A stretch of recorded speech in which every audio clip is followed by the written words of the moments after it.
And we are live.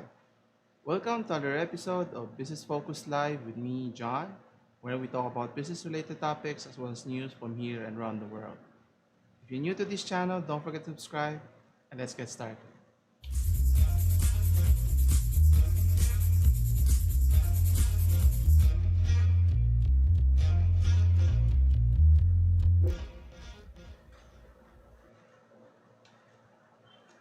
And we're back. So, to start off with our topic today, for those who are familiar, do you know the name or the game Fortnite? It's a very popular game worldwide. Well, actually, I've tried to play the game a little bit, but it's not my cup of tea.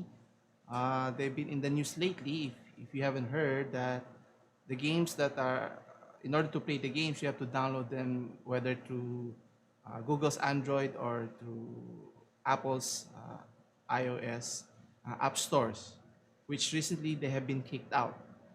Now, for whatever the reason is, the company Epic Games, which owns or developed the game Fortnite, is suing both companies.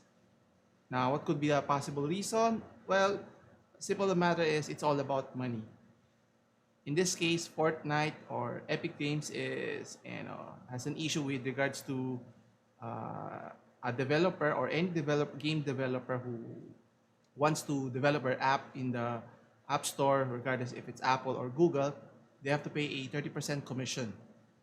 So every time you purchase an app, the fee that you pay, 30% goes directly to the company Apple or Google, which obviously it's a big chunk. But let's dig deeper as to what happened here and what's been going on and what do you think will happen in the future. Now, obviously, Fortnite, the company or the game itself, is a global brand which has tens of even millions of players worldwide, which generates millions or even billions for the company Epic Games.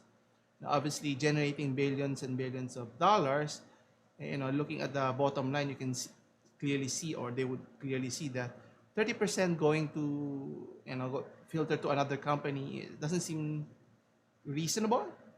I think about it. And obviously, what they did here is with the app that you download from Google or Apple, they try to circumvent the process. So if you're going to make a transaction within the game, you can bypass the app stores themselves and pay directly through Epic Games. Now, obviously, this is a clear violation of the agreement between Epic Games and the app stores themselves. So obviously, Apple and Google has no recourse but to kick them out. But obviously, it's not as simple as that, because if big developers such as Epic Games are clamoring or complaining regarding the 30% fee that they have to pay every time a user pays for a particular skins or upgrades within the game, it has to course through the app store themselves. So, which is kind of ironic, because in other articles it stated that in the case of games, you have to course through Apple, and Apple has to vet or rate each individual games, which is kind of ludicrous if you think about it. Which we discussed in last week with regards to cloud gaming from Microsoft as well as Facebook are complaining as well that it's difficult for them to penetrate the iOS ecosystem to gain a large market share in terms of the user base.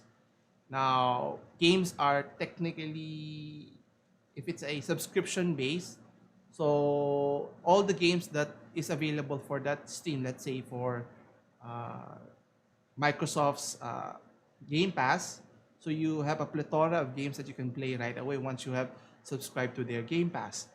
But obviously, on Apple's side, they need to be able to check individual games as to whether it merits to be included in their App Store. Obviously, what they're contending is that they're wanting to protect the interests of the users themselves, which is reasonable. But again, at the end of the day, what's kind of ironic, limiting the games what can be played in the iOS or in the App Store, Apple's App Store. If you're a gamer, which if you have a iPhone phone, you'll think twice as to whether next time you want to upgrade your phone, would you still stick with iPhone or would you choose an alternative, let's say Google. Now, obviously, Google has already kicked out the game for of Fortnite, but they're not as much as strict as compared to Apple, in such a way that if you're Epic, they are able to install the game through a different form. Now, there are two ways to install the games. I think first is you can use an APK. Okay. Now, obviously, this is dangerous if you don't know where you're getting the source, and this might destroy your phone, which has happened in many instances. So, what Epic has done is you can go to their main website, so you can download the game legally and it's safe. Okay, and another is if you're a Samsung phone, you have a Samsung phone, you can directly download Fortnite game through their website. So there's more alternatives compared to Apple, which is a big deal because in the Northern American region, almost 50% of the market share is belongs to Apple. Anyway, so as mentioned earlier, so Fortnite is you know the the game Fortnite, which is made by Epic Games, is filing a suit against the tech giant. Now, Apple is in hot waters, starting from the issue with Microsoft and Facebook, and even before that, they were summoned into Congress regarding the antitrust, monopolistic nature of the company and being unfair to other developers, and so aside from Apple, I think Google was summoned. Then we have Amazon as well. So those big companies were summoned and were grilled heavily by the politicians regarding their, concerning issues. So let's dig deeper here. Yeah, so you can see here. So the issue here is the direct payment dispute. Obviously, typically you have to course through your payment using whatever devices you're using, whether through Google or through Apple's App Store, in which they have to pay a levy of 30%. Right, that's a big amount. So if you think about it, right now Apple has a cash cow in this scenario wherein they generate millions or billions of dollars over the course of several years. Obviously, they're not going to let it end like this, but it just goes to show that companies like this tends to become even more powerful because they tend to control more of the market. So, like in this case, like Epic is contending is that the behemoth seeking to control markets, block competition, and stifle innovation. So in this scenario, Epic has a case here, but Epic themselves is a big giant in terms of a first-party developer games. And not only that, as mentioned, Apple is contending that the games violated the guidelines, so it applies equally to all developers that are designed to keep the store safe. Now, originally, Apple intended this fee to be able to maintain the App Store, which has, obviously they get to dictate the terms, which is somewhat vague, not clear, but at the end of the day, they were able to see that, how the game has blown up in terms of developing and users, using several games. They are able to generate millions or even billions of dollars. So what happens here? Obviously, Epic did this not by accident. So they knew that they were going to be kicked out once they try to circumvent the process, in which obviously Apple and Google has no recourse but to kick them out. But what they did after was kind of interesting. So they did a campaign, guerrilla campaign of sorts, wherein they used Apple's own tactic, using the 1984 advertisement, to put some sly in Apple's company. So let's take a look here. Obviously, with regards to Apple, here's the video. So let's take a short look here. So this is similar to the video or the ad that Apple made way back in 1984. They're trying to be to combat the enemy. They're the good guys versus the bad guys. In this case, Fortnite used this in reverse. So Fortnite became the good guy, then the Apple became the enemy here, and they try to mock the concept here and trying to fight against the monopoly that is Apple. So obviously every player has seen this, and it's trying to portray that Apple is the enemy here, not necessarily Epic Games. Now, obviously, gamers here are worried in terms of how are they going to be able to play. Can they still play in their existing mobile phones, their Apple phones or Android devices? Now, obviously, up to this point, you can still use it currently, but once you have to update your phones individually, then this is where the problem is. If there's no update, you cannot play the latest season and so forth. So here lies the dilemma. After there have been reports that someone in eBay is trying to sell off their phones with the game of Fortnite included, and I think it's costing around $10,000. Now I don't know if anyone is willing to buy that amount, just to play the game. Won't it be much better if you were to just play on a different console or different platform? You could play it PC, you could play it in Switch, or actually I have it in Switch, but I haven't played that much. So there are other alternatives other than just playing in your mobile phone. Now, obviously, Apple has more issues to contend with, not just in their own backyard in the Northern American region, but also in China. They've been asked to remove several Chinese app stores, which has raised alarm from many observers here. So in terms of games being removed, as much as 47,000 games were removed. Now, this was brought about by a loop that they were able to circumvent, wherein thousands of games in the App Store were able to pay paid games and games with in-app purchases to be sold, even though they were still waiting approval from the Chinese regulators. What's kind of ironic, they are being strong armed here in terms of what apps are you allowed to stay, which apps are supposed to be removed. But in the US, if these things get worse, especially with the president, being firm in terms of separating from the Chinese government in terms of the Chinese apps like TikTok and WeChat, you know, Apple here has a not necessarily a big foothold, but a substantial foothold that can have a detrimental effect in their bottom line. Now, obviously, right now, Apple is the only company other than Huawei that is selling their phones at a substantial amount, and not only that, the app stores themselves is very popular. So many users are using their phones as well as their apps. Now, what if Trump is firm in saying that all American companies are not able to deal or trade with the Chinese government? What would happen here? So, meaning if, let's say, the WeChat app is going to be banned in the App Store, meaning majority of Chinese in China won't be able to access or use that app, which is the most commonly used app there, similar to how Facebook is.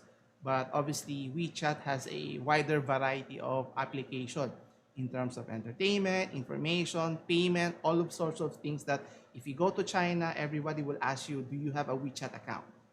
Something to that effect. So if the app is not available anymore in the App Store, then there's no incentive for the people to buy the unit anymore, or the iPhones themselves. So which would significantly drop their sales, and that would be detrimental to their bottom line. So question is, Apple is caught in somewhat in a middle ground, and caught in a middle ground that either way they will lose if things comes to a collision wherein you have to pick sides. And not only that, it's not just the sales that will hamper them. Their production is based already in China, meaning if things were to worsen, they have no alternative as to where they can go, because it's cheaper to produce their products in China compared to, let's say, if they were to do it back in the United States. And it's not only Fortnite, Microsoft, having issues with the company. It's also Facebook. Obviously, with the Fortnite issue coming, or has seen, Facebook's also taking advantage of bashing Apple for refusing to waive their commission fees, seizing on the backlash. So again, at the end of the day, it's all about the bottom line. So they're contesting again the commission of 30% commission fee. Now, do you think 30% is a substantial amount? Now, obviously, if you're a big company, it may not be as much, but it's still, whether it's thousands, millions, or even billions, this has a significant effect if you're a small company or small developer. So it's critical to stay afloat and make your application, or in this case, games, successful. So obviously, the government intervention will have a significant effect in terms of how the future will hold for the app stores for Apple as well as Google here. Now, segueing to a different field, to gaming, are you familiar with the game from Sony's PlayStation?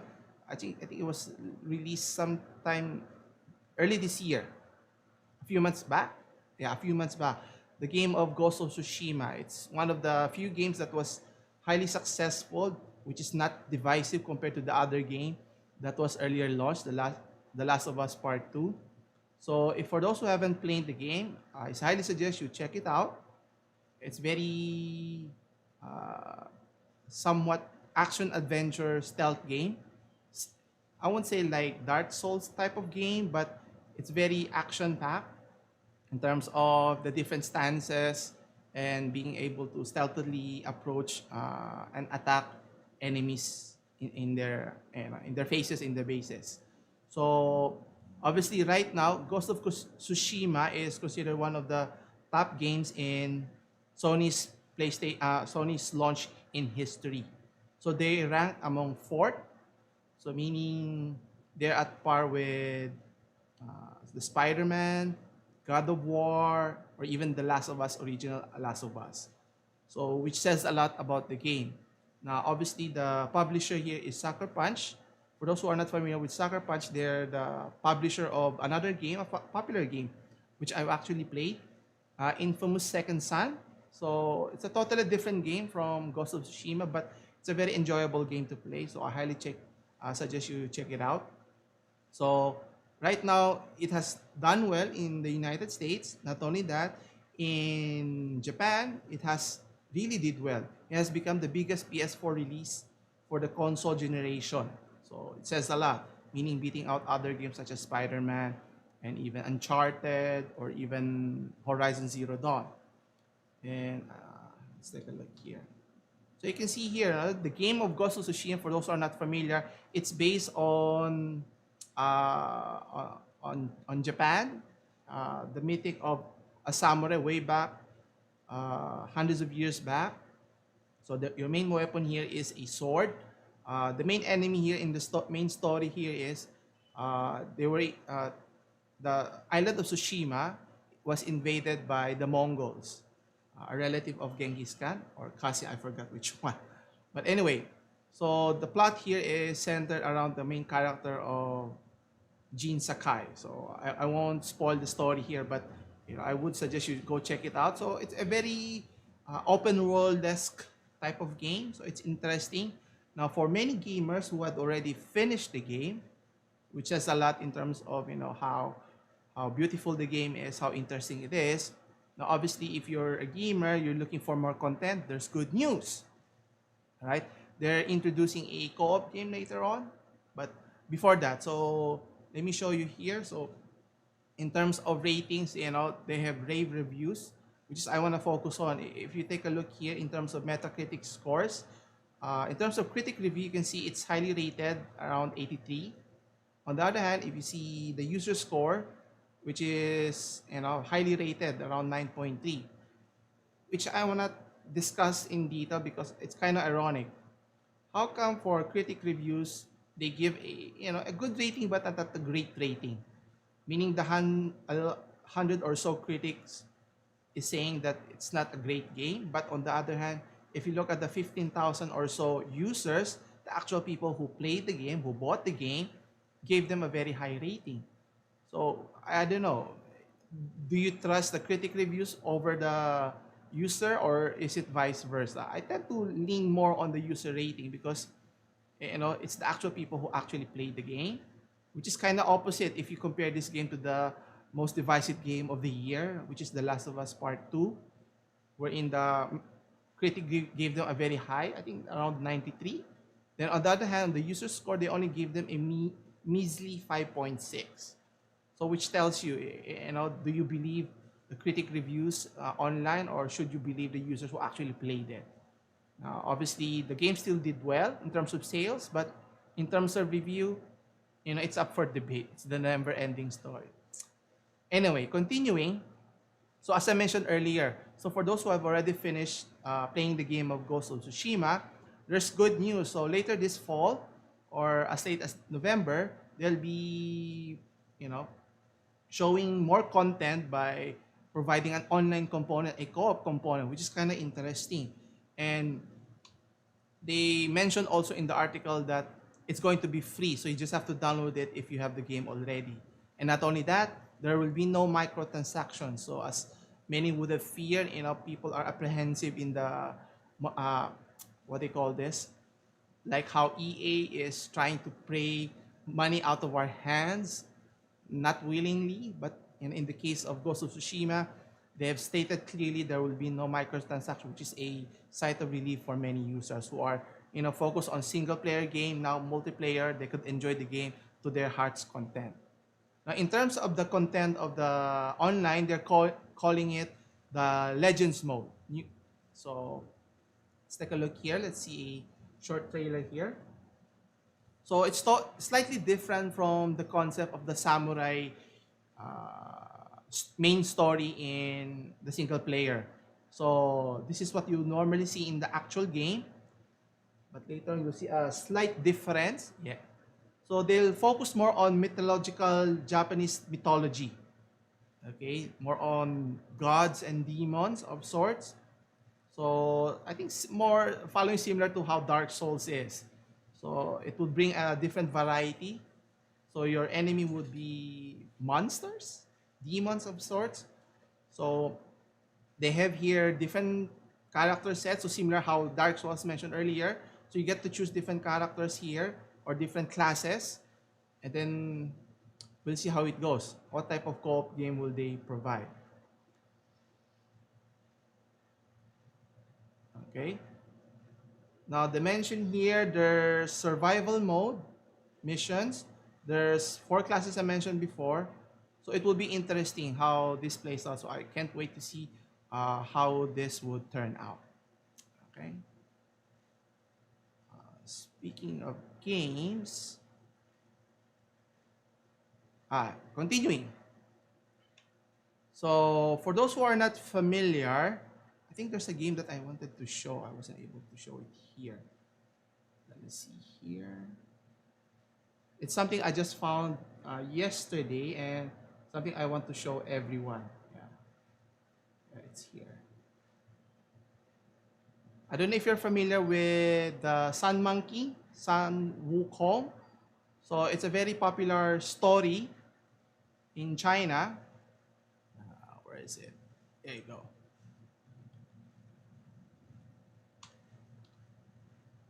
So Sun Wukong here. The title of the game is Black Myth, Wukong. So the platform it's going to be released, it's an independent film which is planned to be released in PC first. Now, for those who are not familiar what Wukong is, it's a mythological character, based in China, the journey to the West. Now, for those who are not familiar, actually, there was a TV series based on that. It's more on comedy TV series, which I saw years back when I was younger. But now they made it into an actual game. A really beautiful game that, you should see. So here's a screenshot of the game. So for those who are not familiar, Sun Wukong is a god monkey.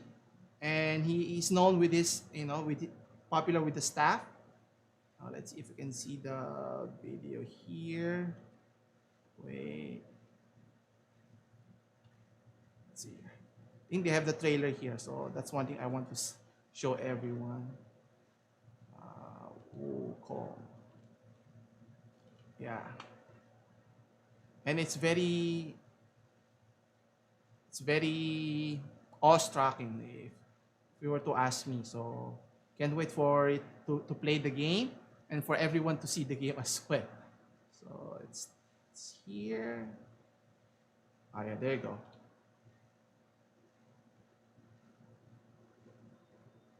Yeah, so this is Wukong, the God King as mentioned. So it's similar to it's a similar it looks like a Dark Souls game, but with a slight twist. In terms of the main character, Sun Wukong, he can change into different forms, from a monkey to a fly to evade. Yeah, like this one. So he can evade enemies here. But not only that, so let me show you to the good part. The combat is interesting here. Yeah, here. So let me skip to this part. So here, so you can fight multiple enemies. And not only that, he can change forms again. So it's very interesting. Yeah, now you can see it. So you can transform again. So which kind of interesting, very exciting. So a variety of gameplay here in terms of fighting is always a welcome. So you can defeat much more enemies. So let me skip. So a boss battle here. Okay, let's skip to this. So here you have a boss battle. So you can look at the graphics here. It's very beautiful. It's look at the texture in terms of the creature, the fire on the creature, how he tries to remove the fire on his body. So you notice here again, the character Wukong has changed form again, and is using a fire staff of sort. So it's very interesting, very appealing. So I'm sure many gamers are interesting to see. Now, take note, this is not a first-party developer game. This is an indie development game when they started, I think, around 10 to 15 developers. So they're now trying to ramp up production by hiring more developers. So they're into 2 years of their development, which, as you can see from their development, is very, very promising. So hopefully they can release the game sometime sooner rather than later. So hopefully in the next year or so, as long as they do it correctly, then and again, it transform again. So it will be interesting to see what the story will be here. So can't wait for it. So will you be interested to watch the game or play the game actually? Yeah. I do love them games. Continuing. So, speaking of medicine, a biotech company was able to figure out in terms of how to test for the COVID-19 with a short turnaround time as much as 12 hours, mean time of 12 hours, which is good news, right? So, how are they able to do that? Now, obviously, one of the main concerns in terms of the virus is people who are asymptomatic, meaning people who are what do you call this? Who are who got the virus, but you don't have the symptoms as of yet. That takes about a day or two before you show symptoms. So, which is, by then it's too late because you might already have uh, spread the virus to other people. So, how can this be? Especially if you're working, especially in the biotech industry, wherein you're testing samples, trying to find what do you call this? Trying to find solutions to many problems in our environment. So one biotech, the CEO was able to provide a system for 50 companies that resulted, as mentioned, with a fast result turnaround time of as much as 12 hours. So the company here we were talking about is Vert Therapeutics. So they were developing a study for animal gene editing approach. So to lower cholesterol that would lead to, heart cure for heart disease. But obviously, with the pandemic that has happened, people or even employees has to employ social distancing, hand hygiene, mask, and you know, uh, symptom questionnaire to try to keep the employees safe. But it's not enough. Obviously, people has to work to be able to do their job properly, and this brought about finding communities wherein they can collaborate and find a way to find better testing so that they can ensure that their employees are safe and healthy, which led them to be able to conduct the test in such a way that it would be fast track. Okay, so as mentioned here, they have the CLIA or the Clinical Laboratory Improvement Amendments. So when they require a laboratory be certified by the Centers of Medicare and Medicaid Services before it can accept samples for diagnostic testing. Okay, and the broad team developed its own test, so not necessarily relying on hospitals, which is overburdened as it is. So they are able to. So they took them 2 weeks to transform the lab from being able to initially test up to 1,000 tests a day and ramping up to 10,000 to as much as 35,000 a day.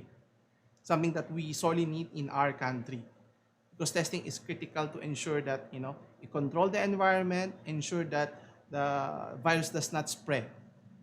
Okay, so hopefully our government is listening and can see that other countries are developing ways to be able to provide tests safely and effectively. Okay.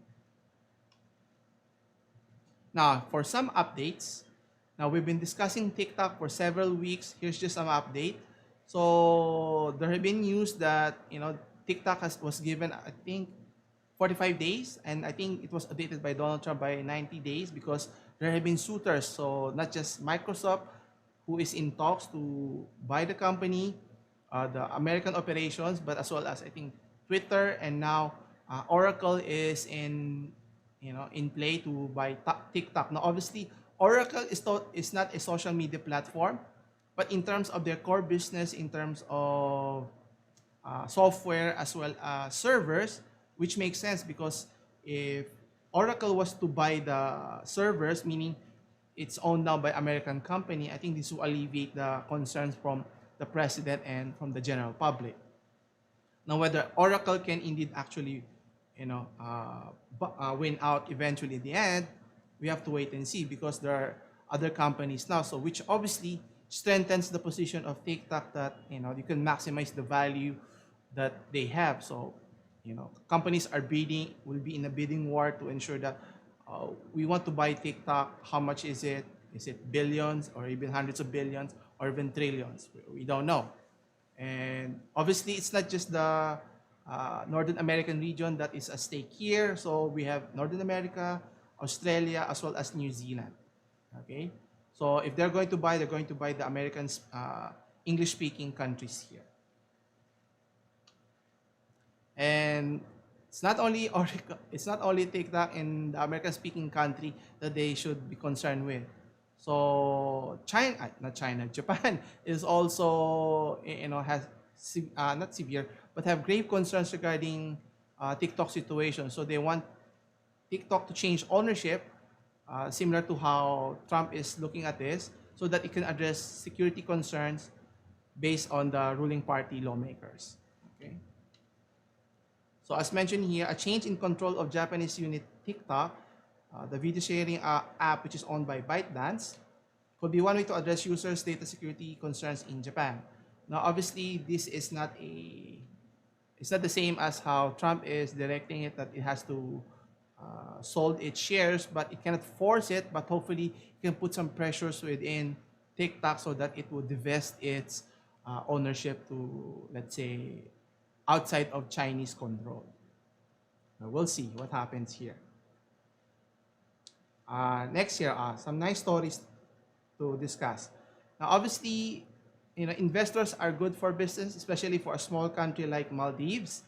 But developing your nation at the cost of the environmental degradation is always a main concern here.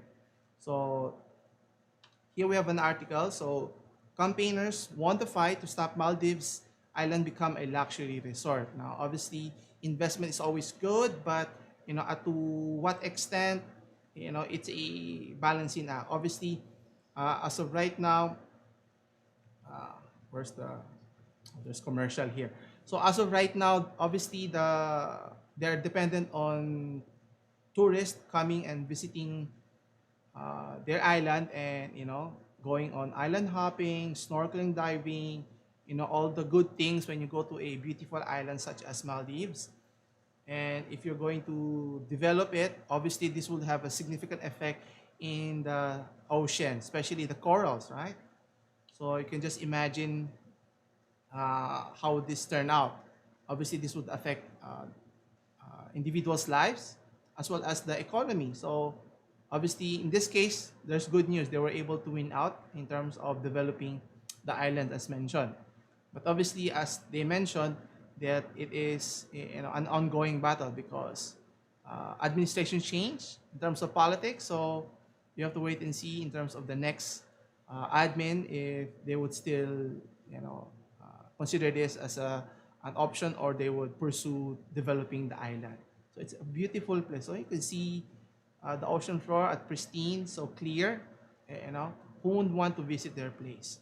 That's why they wanted to develop into a luxury resort. It looked like an aquarium. So it's interesting. Obviously, it's not just in Maldives that we have to save the environment or protect the environment, as well as in our country. The places like Boracay, it's a popular tourist place. Now, obviously, it has made Boracay a very popular place to visit, but developing the island has its downside, meaning you know uh, different parts of the area has deteriorated.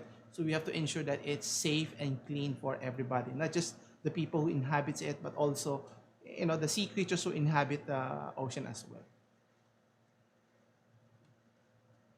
Okay, for some local news, so let's take a look here. So for those who are not familiar, Fruitas Holding Inc., the popular makers of the fruit shakes, which I love. I think I love their mango shake flavor. Yeah. So they have several brands here. So I think they have other food cart franchises. I think Jamaican is another. Buko Frutas, Boko Loco, Black Pearl, all of those things. Now, obviously in this pandemic, every business is affected here. Now, obviously with the businesses slowly opening, Frutas is one of the companies who's tried to slowly reopen so they can continue operating their business. But, you know, they're not immune to the difficulties of the situation. So, in this scenario, in the recent quarter, they have incurred a loss as much as 27 million pesos, now, which is unprecedented compared to the year before. Now, obviously, with the pandemic going on, people are apprehensive going out. So even though you open your stores or kiosks, no one's going out to buy your products. And considering that fruitless drinks are not considered, essential products, so there's no need for people to actually look for their products. Obviously, this is an opportunity for the company to find ways, how can you reach to your customers. Now, obviously, Frutas is a very good product, a very good drink, which I have uh, tried and tested before, but obviously, I can't go to the mall as often as I wanted, or even go to the store and buy it readily. People have other priorities, so I think Frutas has an opportunity to come up with ways to sales, because cutting cost, reducing cost is one of the measures, but ultimately you will lose out because it's not a sustainable action. And I think they've already tried to cut down their expenses by as much as how much is it? Let me see here. Where was it? I can't see it.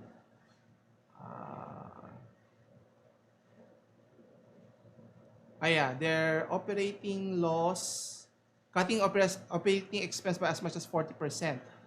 So that's almost 250 million in the particular period. Now, obviously, that has dramatically decreased based on previous years' performance. Now, we can't blame them in terms of performance, but obviously, some businesses are thriving in this difficult time. But it's survival of the fittest. So those who stands to stay the longest here will find a way how to survive in this difficult time. Continuing, I don't know if whether you would consider this good news or bad news, but in terms of ranking of our internet usage, well, based on the article here, we're considered way below compared to other neighboring nations or other nations that have digital footprint because of two things: slow internet. Despite that, we have pay a premium for internet that is slow. Wish that were not true, but it is what it is. Now, based on the article here, so we're considered ranked 66th out of the 85 countries in the current 2020 Digital Quality Life Index. So we will saddled with issues such as expensive, low quality internet, which is what do we expect, right? And the need to upgrade its electronic infrastructure. Obviously, we're far behind from countries such as uh, in Japan, in Hong Kong, in Singapore. So you know our government has a lot of a lot of doing to help our infrastructure. Obviously, not just our government but also private institutions such as Globe and even Smart. They have to upgrade their system, and not only that, our local telecoms PLDT, they need to do a better job, improve the facility, and not just stick to what we have here. And you can see here. So where are we ranking here? Let me see here. So yeah, there we go. So in terms of Southeast Asia, you can see here we're ranked 66 compared to Singapore, which is in the top 12. Now we're in the same neighboring region as Thailand and Indonesia and even Vietnam. But that's not something that we want to be proud of, right? So there's a lot of improvements to be made. And in terms of affordability, we're way behind. You know, how can this be that we have slow internet yet we have the most expensive uh, fee for internet services? And then in terms of quality, we're almost dead last. Meaning in terms of quality, meaning intermittent connections, and that's consistent. Not like when you're in other countries like in Japan or in China, you have constant connection throughout wherever you are in the metropolis. Now, obviously, it may differ if you're in the provincial area, but still, right? We should be able to achieve those things with improvement, investment on technology. And next, in terms of electronics infrastructure, we're again, middling in the behind, only ahead of Indonesia. Next, we have here electronic security. We're somewhere in the middle, and then electronic government. We're somewhere in the middle as well. So I mean, there's room for improvement. We have a lot of ways to go before we can even compete with other nations. Now, obviously, internet is a very vital source not just of communication but also a livelihood, especially during this pandemic. We rely even more so for entertainment, for information, for news, all the good stuff that the internet has provided for us in the decades that has passed since its inception. So finally, for our last topic, something more upbeat. So if you're a farmer, okay, a farmer in the Africa region, in particular in Botswana. So if you're farming cows, one of the main problems that they do encounter is predators attacking their their cows. In particular, lions, or in this case, obviously the lioness who hunt for their livestock, which is not good news. Now, obviously, one solution that farmers can do is put a barricade or fence, but that tends to be costly. So not everyone can afford it. So what are the alternatives? So what they do here is, they can kill the animal, but that's illegal in their country because they're protected. Obviously, it's not the fault of the lion if their territory is being encroached by humans. So, as we venture further and further into the territories of, lions and other animals. So, is there a way to combat, or protect the animals on both sides, not needing to kill the lions, but protecting the cows themselves? Well, one such researcher was able to find a solution. I don't know if it's a long-term solution, but it's a very interesting solution. So wherein they paint the eyes of the cows to prevent the lion attacks. So you can clearly see here in the picture. So they put eyes at the behind of the cow. So what the point here is, since lions or lioness are predatory animals, they use stealth to catch their prey. So if they see the eyes, they see that they see you approaching, so they would be, what do you call this? They will think twice before attacking the animal, which was, to surprise, had positive outcome. Meaning, I think out of the how many samples that they did, where was it? Yeah. So the results were encouraging as mentioned here.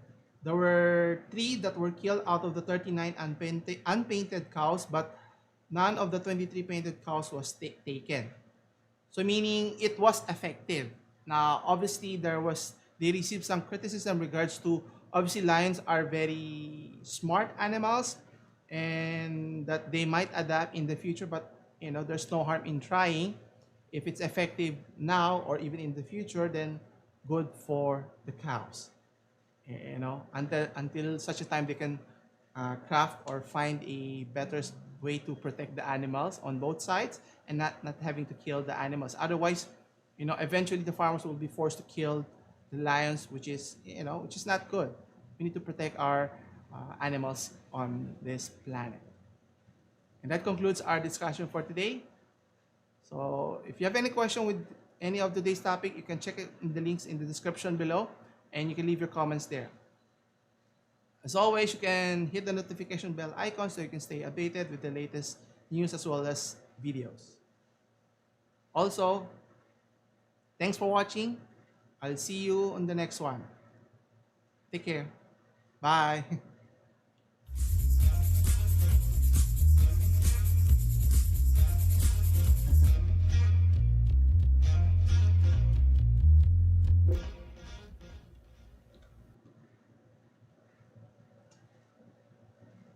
Okay. End stream.